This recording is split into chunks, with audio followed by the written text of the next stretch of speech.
revenir sur les qualités, je les ai trouvées. On est pour la qualité. On est, comme je dis, on est perfectionniste, ce qui fait que nous, on veut que tout soit de qualité. On n'est jamais satisfait. Hein? D'habitude, un PCO est rarement satisfait du travail parce qu'il veut tellement la perfection qu'il va toujours être en train d'essayer d'atteindre un certain niveau. On doit apprendre à diminuer notre qualité, mais c'est quelque chose qui est très difficile. On est vraiment très rarement satisfait. On est flexible parce qu'on travaille souvent avec différents responsables des projets. Donc, on vient à développer une facilité à travailler avec beaucoup de personnes. On a un esprit d'équipe parce que, comme je dis, il faut parler avec tout le monde. Comme il faut parler à tout le monde, connaître tout le monde, il faut avoir beaucoup de service à la clientèle et avoir un certain esprit rassembleur. On est, comme je dis, très structuré. On a un sens d'organisation un petit peu pointu et la priorité des projets est très importante pour nous.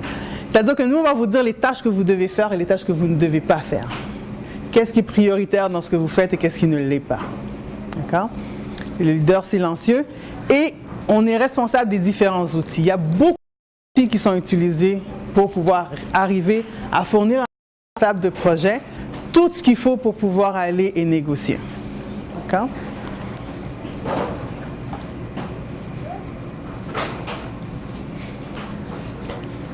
Comme je expliquais, actuellement, il y a comme une certaine pénurie de PCO. Il y a vraiment, dans l'industrie, une problématique. Comme le métier commence à être populaire, il y a beaucoup de juniors qui veulent devenir PCO, donc il y en a beaucoup.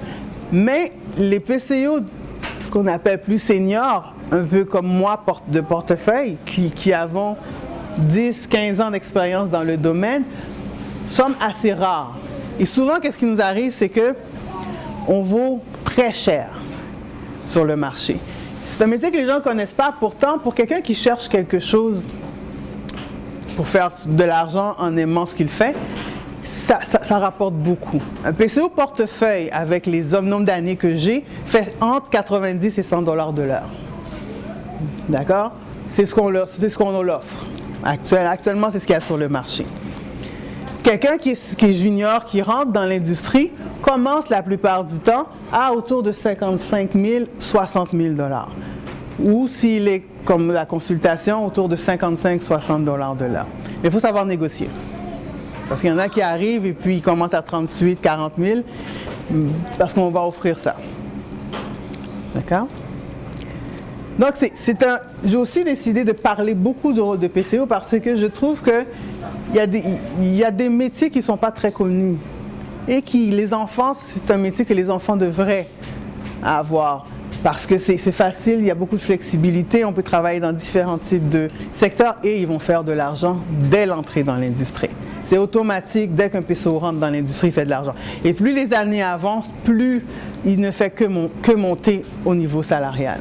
D'accord? D'habitude, ça arrête autour de 90 000, 100 000 $ par année, mais je trouve que c'est appréciable.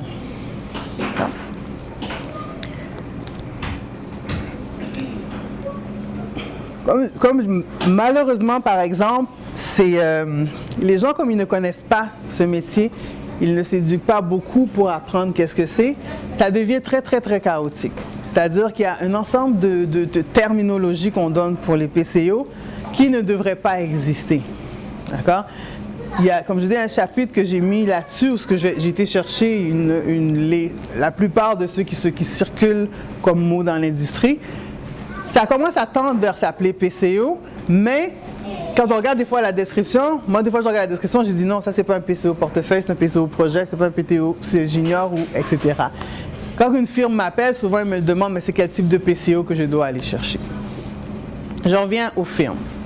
Comme je vous dis, le salaire des PCO est très élevé. Il commence à 55 000 jusqu'à 100 000 $. Donc, il fait que les chasseurs de tête, vous savez ce que c'est un chasseur de tête? Les chasseurs de tête, c'est les entreprises qui placent les différents des personnes, différents métiers dans des grandes entreprises. Les chasseurs de tête, vraiment, quand ils prennent un PCO et ils le placent dans une entreprise, ils lui donnent un certain salaire et des choses comme ça. Ils ne savent pas vraiment sur le mot terme. Ils ont de la difficulté à bien cibler le besoin que l'entreprise a. Une autre expertise que j'ai développée, c'est que quand je parle à un chasseur de tête, je l'amène à vraiment comprendre, mais c'est quoi ton besoin réel? Qu'est-ce que tu veux comme PCO? Oui, tu me dis que tu veux un PCO qui a 5 à 10 ans d'expérience. OK. 5 à 10 ans d'expérience, mais pour faire quoi? Est-ce qu'il va travailler sur un projet? Mais de projet, il va être administrateur. Qu'est-ce qu'il va le faire? Donc, quand je peux travailler comme ça avec les firmes, j'aide dans le fond les PCO à trouver le bon emploi et à se placer dans les bonnes positions. J'ai eu la chance, à travers le temps, d'avoir placé, j'aurais voulu, d'avoir aidé à placer, d'accord? Au moins une bonne 15 à une vingtaine de PCO. D'accord? Des gens qui se cherchaient un peu dans l'industrie, qui ne savaient pas trop comment y aller. Je les ai aidés, les formés et je les guillonne vers soit des entreprises avec qui j'ai travaillé ou avec des firmes avec qui j'ai travaillé. Parce que dans tout mon parcours, dans les 15 ans, j'ai été consultant à mon compte pendant 10 ans. Ce qui m'a permis de travailler dans différentes entreprises, de Bombardier. Celle que j'ai fait le plus longtemps, c'est Vidéotron. Mais j'ai fait Bombardier, Défense nationale, quoi d'autre? Bombardier, Défense nationale, j'ai fait Vidéotron, Ville de Montréal, ma mère est là, Ville de Montréal, BCE, j'en oublie. Actuellement, je suis à l'École nationale d'aérotechnique comme chargé de projet. Donc, j'ai fait quand même plusieurs entreprises, ce qui m'a permis de rencontrer beaucoup de personnes, qui m'a permis de développer un réseau dans lequel je peux aider les gens qui veulent aller dans ce domaine-là à passer d'un secteur dans le bon endroit et à les aiguillonner. Et comme je dis, il y a des PCO dans tous les secteurs. Donc, je peux aider que ce soit quelqu'un qui veut aller dans un domaine plus TI ou dans un domaine plus artistique, je peux les faire passer dans n'importe quel domaine.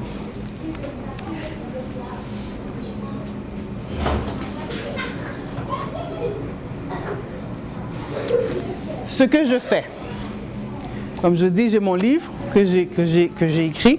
Actuellement, il est en vente en ligne à la coop de l'UQAM, à la coop du Cégep Cégep de Maisonneuve aussi. Il est en vente en Martinique depuis une semaine, à peu près. Comme là, actuellement, je donne en parallèle un cours en Martinique en gestion de projet, d'ici à distance. Et là, à venir en Afrique. Donc là, c'est le prochain territoire où je vais. Il est en cours de traduction. Hein? Est-ce que je peux venir? Est-ce qu'elle peut venir avec moi? Je rêve d'aller en Afrique, vraiment. Il est en cours de traduction en espagnol et en anglais. J'ai un blog espagnol aussi sur mon site. Comme vous avez les blogs, il y a un lien blog espagnol. Donc moi, je ne comprends rien. Mais mes amis espagnols disent que c'est bien. Donc, j'ai quelqu'un qui traduit le blog en espagnol. Je fais du coaching individuel à la carte, à la pièce, dépendant de ce que la personne veut, au niveau pour être PCO. Et j'ai recommencé depuis quelques semaines, du placement de PCO. D'accord? Donc, ce que je fais, quelqu'un qui veut être placé, je m'assure de vérifier qu'est-ce qu'il peut faire. J'ai quelqu'un en ressources humaines qui la rencontre. Je fais un peu de coaching avec pour bien l'aiguillonner et je la place avec mes différents partenaires. Je fais aussi du développement de projets clés en main. C'est-à-dire, il y a des entreprises, il y a des endroits qui m'appellent, qui me disent « mais j'ai un projet d'installation d'une application TI ». Donc, j'ai un groupe avec qui je travaille, ils ne sont pas là aujourd'hui, un groupe avec qui je travaille, donc Réseau Moon, qui est là. Donc, qu'est-ce qu'on fait, c'est qu'on livre clé en main le projet. Tu veux telle chose, j'ai des gestionnaires de projet, des développeurs TI, etc. Et qui me livrent, dans le fond, qu'on livre au client qu'est-ce qu'il a besoin. Les formations, j'y pense, j'y repense, dans le fond, à les donner, mais ça va être très ciblé. Il y a des gens qui m'appellent pour le redonner. En groupe, il y a l'École nationale d'aérotechnique qui veut que je monte tout le processus de formation en gestion de projet. Donc, éventuellement, je vais arriver à le donner.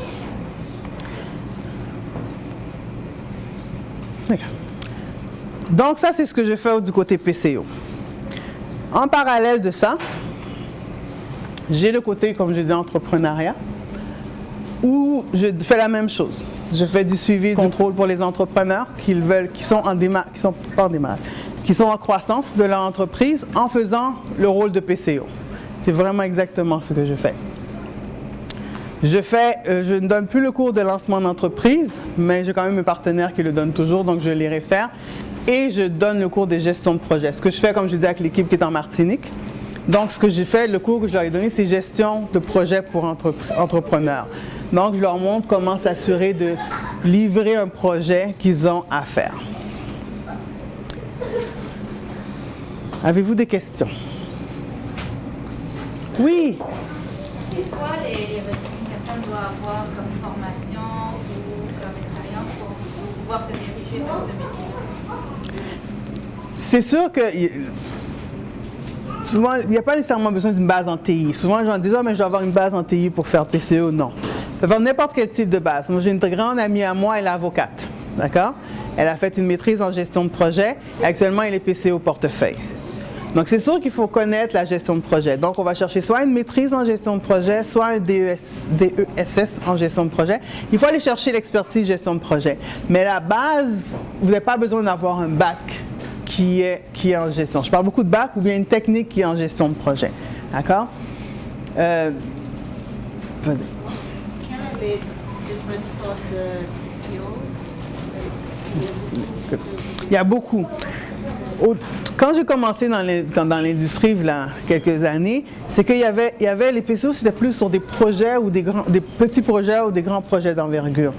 Avec le temps, il y a une panoplie de PCO qui s'est développée, qui sont dans différentes expertises. Comme on parle de PCO capacité, c'est-à-dire des PCO qui gèrent le matériel dans une entreprise. Il y a quelques PCO ici, je vais les cibler tout à l'heure, qui gèrent le matériel, qui contrôlent le matériel dans les entreprises. Il y a des PCO qui sont financiers. Moi, je travaille beaucoup parce que j'étais portefeuille, avec des PCO du côté financier, qui étaient des comptables. Donc, on pouvait lier les deux ensemble. Il y a les PCO aussi qui sont plus planificateurs. C'est-à-dire, ces gens-là, c'est qu'ils vont prendre un échéancier du début jusqu'à la fin et ils vont s'assurer de la livraison de ça. Donc, il y a différents types de PCO qui sont liés à, moi je dis souvent, aux différentes branches, ceux qui connaissent le Project Management Institute, qui sont liés ou bien là, tout ce qui est la gestion, le management de projet, qui sont liés aux différentes facettes du management de projet. Et plus un projet est énorme, plus il faut qu'il y ait des PCO dans les grandes facettes. Comme actuellement, CN est en train de livrer un projet d'après 1 milliard et plus. D'accord? Donc, il y a un panoplie de PCO qui travaillent pour livrer ça, et ils sont soit au niveau financier, soit au niveau capacité, soit au niveau ressources, soit au niveau matériel, ils sont dans différents secteurs. Une autre chose, la qualité qui fait un PCO, oui. Un PCO, il y a une qualité qu'il doit avoir, c'est qu'il doit être contrôlant, ou le devenir. Mais il faut qu'il être contrôlant. On n'a pas le choix de s'assurer de prendre le contrôle des différentes choses. C'est vraiment une des qualités que le PCO doit développer ou avoir. Oui. En fait, je comprends bien que ce n'est pas quelqu'un de très aimé dans les entreprises. Non. Est-ce que c'est plus à l'externe qu'on peut recruter un PCO ou dans la pratique, est-ce que c'est mieux d'avoir un PCO externe, puis il est plus ouvert, indépendant pour donner leur chose ou à l'intérieur? Ça dépend. Un PCO, effectivement, il n'est pas aimé dans... Je ne sais pas dire ça, c'est pas vrai. Un PCO, c'est qu'on voit sa valeur. Les PCO sont là et ils me regardent, ils sont prêts à... Mais c'est peut-être qu'il y a de position au sens politique. Faire en Oui. sorte qu'il faut que ça qu'ils apprennent à se faire. Exactement. Là où la ligne est des minces entre le contrôle et... Parce que le PCO peut devenir le meilleur ami du GP. Oui. Il devrait.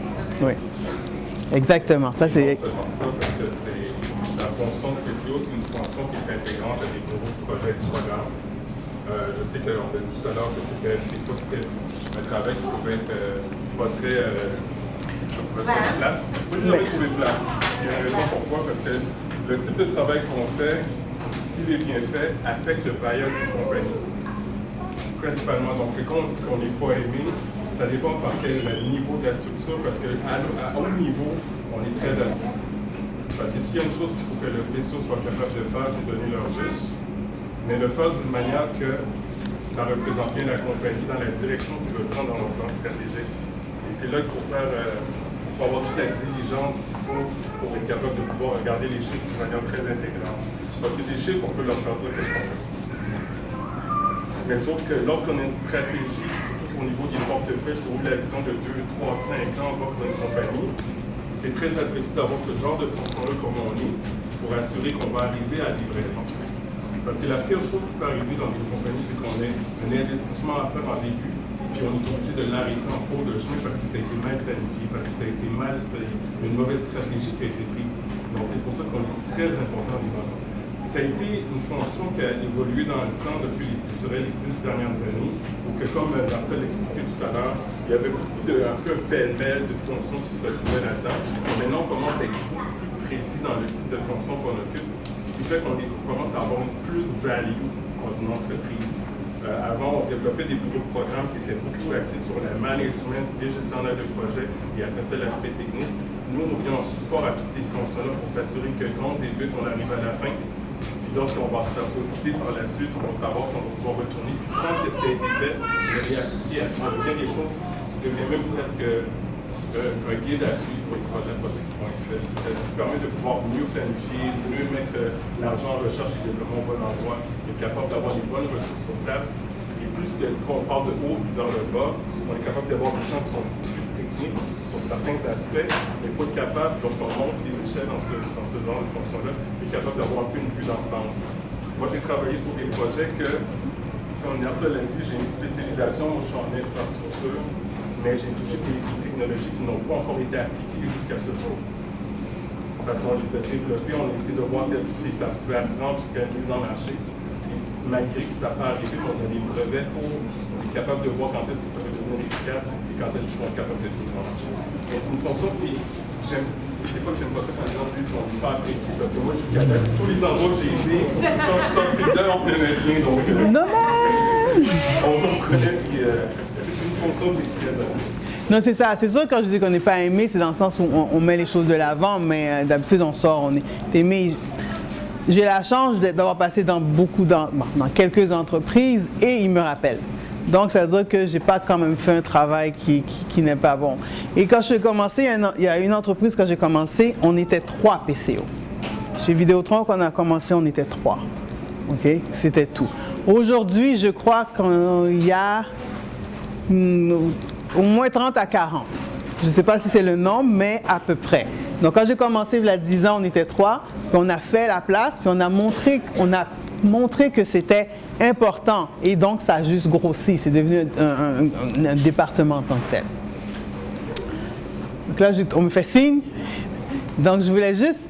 Ici, il y a des PCO, d'accord? Certains d'entre eux, j'ai travaillé. Certains d'entre eux m'ont simplement trouvé sur le web. Mais il y en a quelques-uns. Est-ce que j'oserais vous dire de vous lever? Est-ce que vous pouvez? OK. Ils sont déjà debout? Il y en a un autre ici. Non, ils sont de ce côté-là. Donc, c'est toutes des PCO. Comme je dis, j'ai travaillé avec 2 dans mon projet qui est Fritz avec CAD. Et ça a été extraordinaire parce qu'ils avaient la même, on allait vers la même vision, on contrôlait nos aspects. Je ne pilais pas sur leurs pieds parce que je savais que j'allais me faire repousser. Donc, chacun avait son secteur. Mais chacun ici sont des PCO dans leur secteur d'activité. Donc, vous pourrez prendre le temps de leur poser des questions par la suite. Est-ce que vous avez d'autres questions? Suite à la formation, est-ce qu'il y a un examen de certification? Moi, je suis formateur agréé. Ce qui fait que comme je suis formateur agréé par Emploi Québec, je donne mon diplôme avec mon numéro d'agrément. Donc, il fait automatiquement, même ceux qui travaillent, qui ont droit à des formations, l'employeur rembourse tout. La formation, les repas, le déplacement, parce que j'ai des gens qui sont venus de Rimouski, de TELUS, prendre ma formation. Tout a été remboursé parce que j'ai mon numéro d'agrément. C'est combien d'années, de mois? D'années? Non. Non, c'est pas des années. La formation, elle dure 3 jours. C'est ce qu'on appelle une formation continuée. C'est sûr que je vérifie la base de la personne, parce qu'il faut que la personne ait quand même une base en gestion de projet, plus que juste une base. Donc, la formation que je donne, c'est les outils et comment devenir PCO. Donc, il faut quand même que la personne ait une certaine base. Et ce que je travaille maintenant avec les gens que je veux commencer, comme j'ai différents emplacements, c'est essayer de les rentrer ensuite dans l'industrie. D'autres questions? Dans un moment, tu disais que d'aider les entrepreneurs à avoir la viabilité, en fait, à quelque part, avoir la viabilité du projet. Admettons que justement tu parles à cet entrepreneur-là, et je vais prendre mon exemple, et que j'ai pas de base en gestion de projet, comment on fait? Pas besoin parce que tu ne veux pas devenir PCO. Moi, ce que je fais avec les entrepreneurs, je fais mon métier de PCO avec eux. C'est vraiment ça. C'est que les entrepreneurs, ils arrivent, ils me disent, OK, j'ai besoin d'aide. Donc, ce que je fais, c'est que je te suis.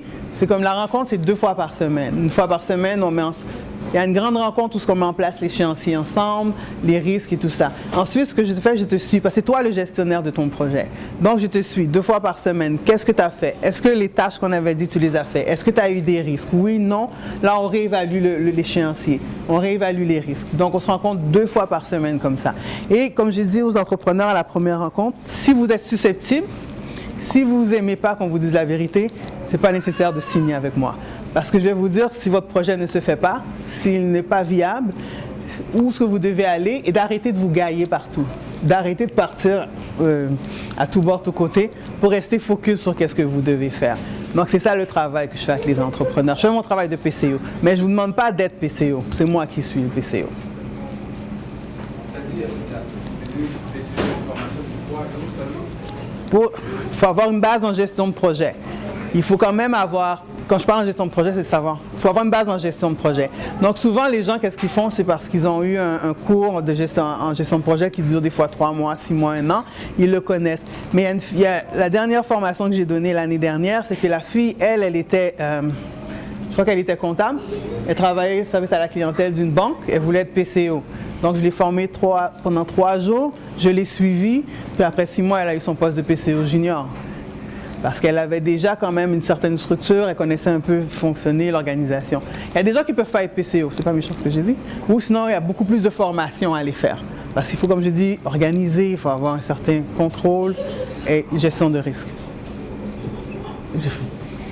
On me dit que mon temps est fini. Je peux parler longtemps, c'est pour ça que j'ai des timekeepers. Donc, si vous avez des questions, n'hésitez pas, je suis là ce soir. Vous pouvez aller sur mon site, nersaddorismont.com, qui a été fait par CAD Souli. Je veux le souligner. CAD, ce que vous voyez ici, ma carte d'affaires, c'est grâce à lui que ça a été fait. Donc, c'est un PCO. Il n'était pas celui-là à le faire. Parce que je suis très difficile. Donc, il a pu comprendre ce que je voulais faire et puis il a travaillé avec moi tout au long du projet. Ça fait quelques mois qu'on travaille ensemble, puis vraiment, c'est très bien. On peut dire que les PCO, c'est le main droit du gestionnaire de projet? Oui, exactement. Ce n'est pas... Quand on me dit je suis l'adjointe administrative, je dis non. Je ne suis pas l'adjointe je ne vais pas prendre ton café, je ne vais pas t'assurer de réserver tes salles. Je suis ton bras droit. C'est grâce à moi si tu peux faire ton travail et paraître bien. Donc, je suis ton bras droit. Bien dit. OK, là, il faut que j'arrête parce que là... Mesdames et messieurs, une bonne ménage pour les